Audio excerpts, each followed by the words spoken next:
안녕하세요. 이번 주 도시지구학 12장 주거 관리를 시작하도록 하겠습니다.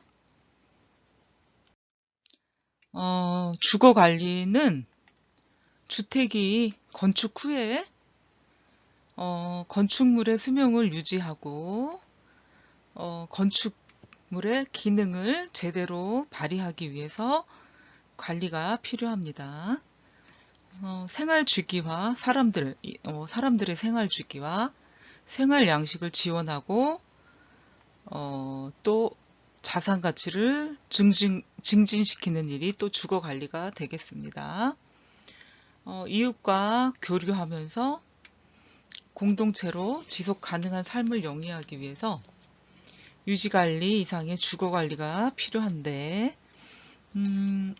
과거에는 단독주택이 많았으나 점점 줄어들고 단독주택의 신축 비율이 줄어드는 이유는 단독주택 택지가 이제는 없어요.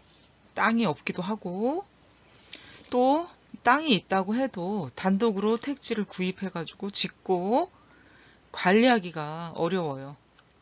그렇기 때문에 단독보다는 공동주택을 선호하고, 또 공동주택을 선호하는 이유 중에 하나가 많은 사람들이 모여 살면서 커뮤니티를 형성할 수 있고, 많이 모이는 것에 따른 부가적인 효과들을 누릴 수 있기 때문이죠.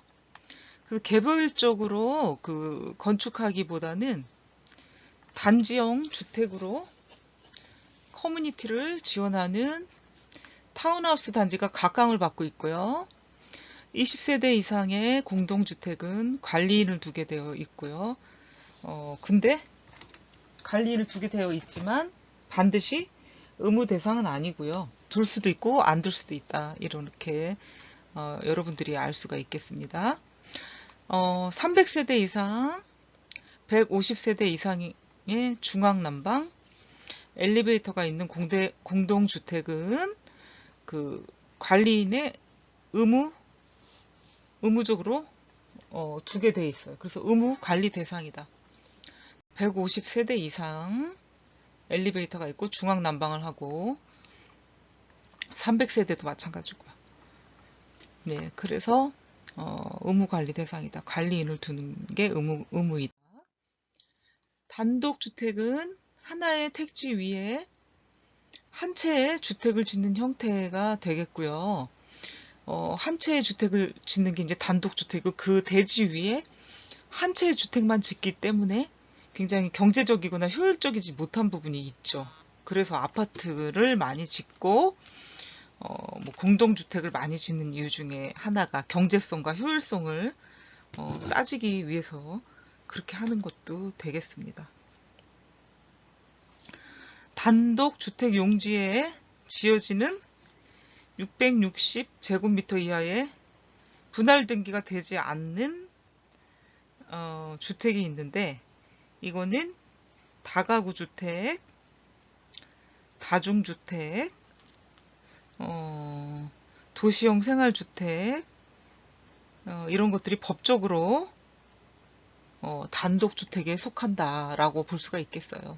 그러니까 분할 등기라는 게 한 집에 한 채, 아니면 한 가구를 분할해서 독립적으로 떼어낼 수가 없고 전부 통째로 하나의 주택으로 인정하는 거죠. 그래서 다가구, 다중, 도시형 생활주택, 이게 단독주택에 속한다.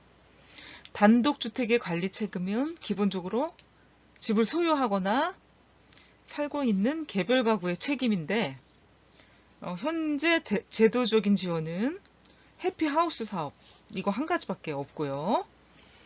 지원제도, 해피하우스 사업. 단독주택의 관리 목적은 안전하고 쾌적하고 능률적이 되도록 물리적으로 잘 만들어서 관리하는 게 목적이에요. 또한 적절한 유지관리를 통해서 주거비를 절감할 수 있어야 되겠고요. 재투자를 통해서 시대에 맞는 시설 설비로 교체함으로써 어, 오랫동안 장기적으로 삶의 질의 어, 향상, 삶의 질을 높일 수 있는 게 이런 시설들을 교체함으로써 이제 이루어질 수 있는 부분들도 있고요. 또한 그 안전성, 보건성 이런 것들이 있는데 안전성하고 보건성은 뭐야? 안전하다는 거. 그 다음에 보건은 청결과 관련된 건강상의 문제가 되겠죠. 그래서 주택의 어떤 물리적인 측면을 가지고 안전성과 보건성을 판단할 수가 있겠습니다. 편리성, 거주자의 주생활이 어디에서 이루어지고 있나, 거주자의 주생활지가 어디인가를 파악을 해서 상가를 가기 편한가, 병원을 가기 편한가, 거주자의 어떤 생활 반경 안에서 뭐든지 이루어질 수 있는 게 이제 편리성이라고 볼 수가 있겠습니다. 경제성을 한번 볼게요. 경제적인 측면이죠. 경제성이라는 건 말 그대로 돈과 관련된 부분들이죠. 그래서 이 경제적인 측면이 어떻게 경제와 연결이 되는지 단독주택에서 이제 연결해 볼 수가 있겠습니다. 앞에서 얘기했던 거 있잖아. 단독주택 지원 사업 중에 하나가 해피하우스 사업이라고 얘기를 했는데, 해피하우스 사업이 뭔가 한번 여러분들하고 공부해 보겠습니다. 대통령 직속의 국가건축 정책위원회예요. 정책위원회 주관으로 추진 중인 뉴하우징 운동의 핵심 사업의 하나고, 아파트, 주거 서비스, 문화를 단독주택, 기존 주택까지 확산하는 게 이제 해피하우징 사업이다라고 할 수가 있겠고요. 기존 주택의 에너지 효율 개선, 관리 비용 절감 및 주거 향상을 도모하는 지역 밀착형 주거 서비스 지원 사업이 되겠습니다. 주민 수요 조사를 통해 가지고 에너지 성능 검사, 개선, 컨설팅과 유지 관리비 절감 방안 등을 제시할 수가 있습니다. 에너지관리공단 사업자, 주택의 태양광, 태양열 등 재생에너지 설치 비용의 80% 이내에서 무상 지원을 할 수가 있습니다. 기획재정부, 에너지관리공단, 사업자 등이 있고요. 주택 유지관리 서비스, 누수, 동파, 누전, 배관, 배관 막힘, 가스 유출 등 어떤 긴급한 하자에 대해서 응급조치를 시행하는 게 긴급 서비스 지원이죠. 한국토지주택공사에서도 하고 있습니다. 센터 직원의 조치가 불가능한 경우에는 민간 사업자에게 연결을 해야 되겠죠. 민간 사업자에게 연결.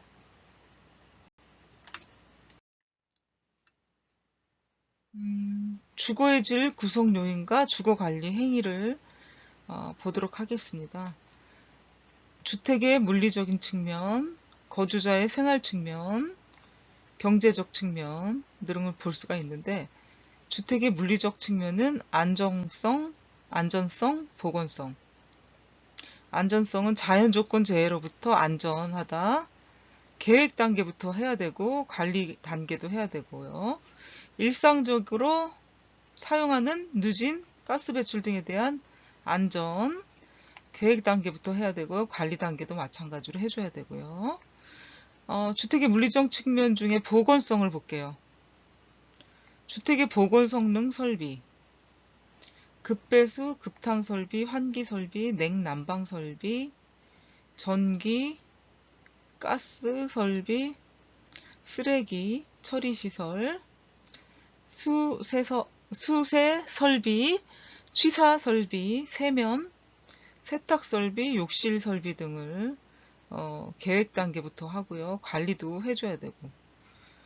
그 다음에 건축물의 보건성, 단열, 차음, 흡음, 결로 방지, 통풍, 방습, 일조, 채광, 자광 등이 있는데 계획 단계부터 해주고요. 관리 단계도 해줘야 되고, 청결, 이거는 이제 관리 단계에서 해줘야 될 사항이 되겠죠. 거주자의 생활 측면을 보겠습니다. 편리성, 합리적인 관리 계획을 수립한다. 관리 단계에 해야 되겠고요. 주거 관리에 대한 각종 제도적인 지원 활용, 계획 단계부터 관리 단계까지 다 해줘야 되는 거고요. 공간 활용을 위한 적절한 수납 공간 확보, 계획 단계와 관리 단계에서 해줘야 되고요. 적절한 기구의 사용, 취사, 세탁, 청소기 등 계획 단계는 하지 않아도 되고 관리 단계에서 잘 해줘야 되고요. 주택 건축 시 적절한 주거 공간의 구성과 배치, 계획 단계부터 해주고 이거는 이제 생활 관리가 되겠죠. 주택의 물리적인 측면은 유지 관리가 되겠고요. 마지막으로 운영 관리 측면을 한번 보면은 경제적인 측면을 어떻게 관리했느냐에 따라 운영 관리가 나오게 되고 경제성도 따져지게 되는 거죠. 그래서 주거의 질은 경제성을 이제 살펴볼 수가 있는데 각종 세금, 주거비에 유지관리비, 시설설비, 개보수비, 이거는 이제 주거비는 계획 단계부터 관리 계획까지 해주고요. 유지관리비는 계획 단계와 관리 단계,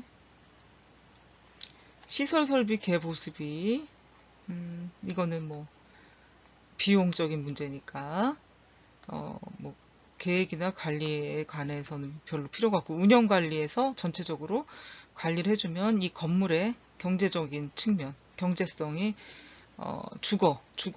주택의 경제성이 어떻게 유지되고 있는지를 관리 단계와 계획 단계에서 알 수가 있겠죠.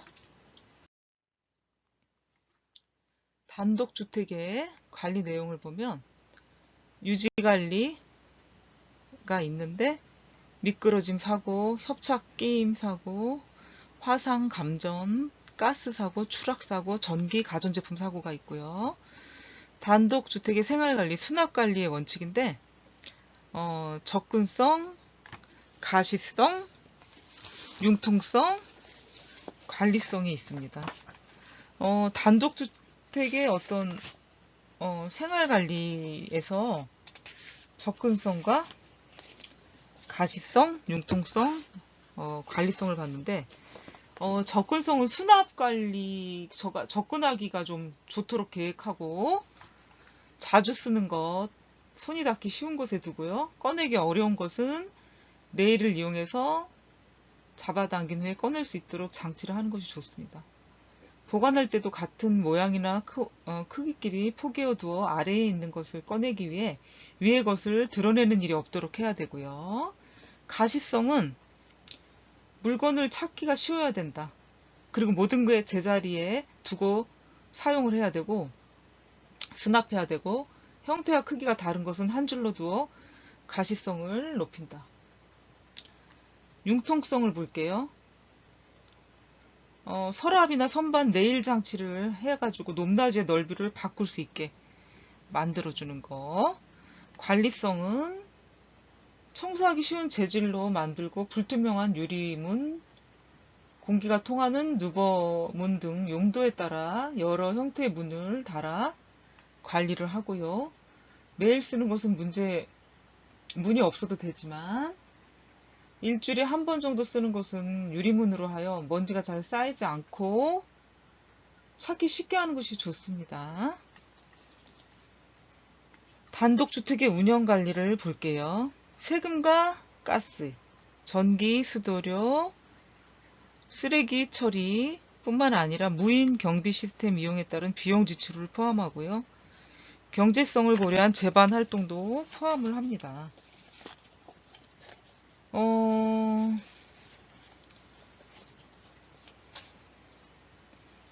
여기 초기 투자비가 많이 드는 게 이제 고효율 전구로 교체하는 건데, 예비 전기를 원천 차단하는 플러그 사용, 몇 년 안에 초기 투자비를 해소할 수 있는 태양광 시스템 도입 등 이런 것들을 통해서 전기료 많이 감축할 수가 있어요. 그리고 단독주택은 또 매매하기가 힘들기 때문에 가족 생활 주기에 맞춰가지고 일부 개축을 통해 부분적인 세를 줘도 좋을 듯 합니다. 수익을 창출하고요. 다가구 주택, 도시형 생활주택으로 신축해서 또 소득 창출할 수가 있기 때문에 넓은 단독주택을 한 가구만 쓰는 건 좀 비경제적이라고 할 수가 있겠죠. 그래서 경제성을 고려한 재반 활동은 수익 창출이 되겠습니다. 단독주택의 관리 내용을 보면 미끄러짐 사고, 욕실, 바닥에 물기나 비늘기를 없애고 미끄럼 방지용 매트를 깐다. 마루에서도 미끄러질 수가 있기 때문에 장난감이나 물건을 놓지 말고요. 계단에는 수시로 장애물 체크를 해주고 어린이가 놀지 않도록 해야 되고요. 출입구와 계단의 조도를 밟게 한다. 협착이나 끼임을 보면 현관 경첩, 합성수지나 고무 부착을 해주면 끼임이 있을 수가 없고요. 끼임을 없앨 수가 있고, 현관문은 고정 지지대를 해주고요. 또 상태를 항상 체크해줘요. 손가락이 방문에 끼이는 것을 방지할 수 있는 방문 고정 장치도 설치하면 좋겠죠. 화상, 감전, 가스 사고, 전기 코드나 전열기구는 어린이 손에 닿지 않는 곳에 두고 벽 스위치와 콘센트에는 안전 커버를 씌웁니다.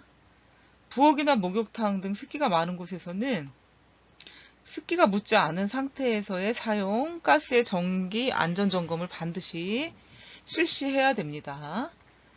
추락사고를 한번 볼게요. 어린이들이 많은 고층에 베란다를 둔 아파트에서 많이 사고가 나서 어린아이들이 떨어져 죽는 일이 실제로 많이 벌어지고 있어요.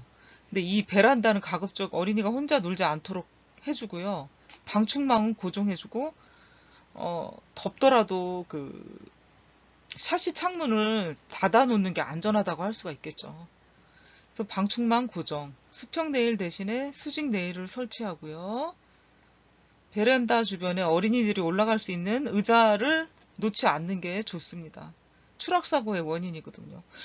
아이들은 호기심이 많아서 무엇이든지 만지고 느끼고 하고 싶어 하는데, 의자를 두었다면 그곳에 올라가서 아래를 내려다 보는 경향이 아주 뚜렷하게 있기 때문에 위험하다고 볼 수가 있겠습니다.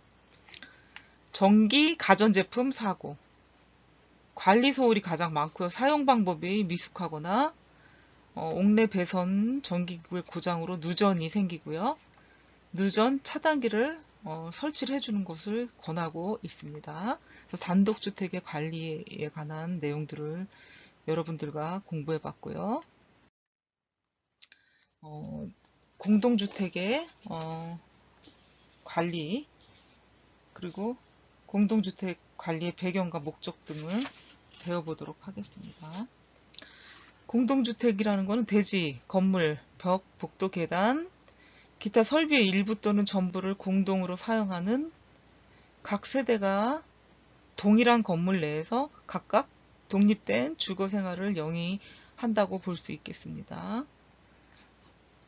제도에서 명시한 공동주택의 관리란 300세대 이상의 공동주택, 150세대 이상의 중앙난방 엘리베이터가 있는 공동주택은 임대주택을 포함해서 주거복합 건물도 의무관리 대상이고요.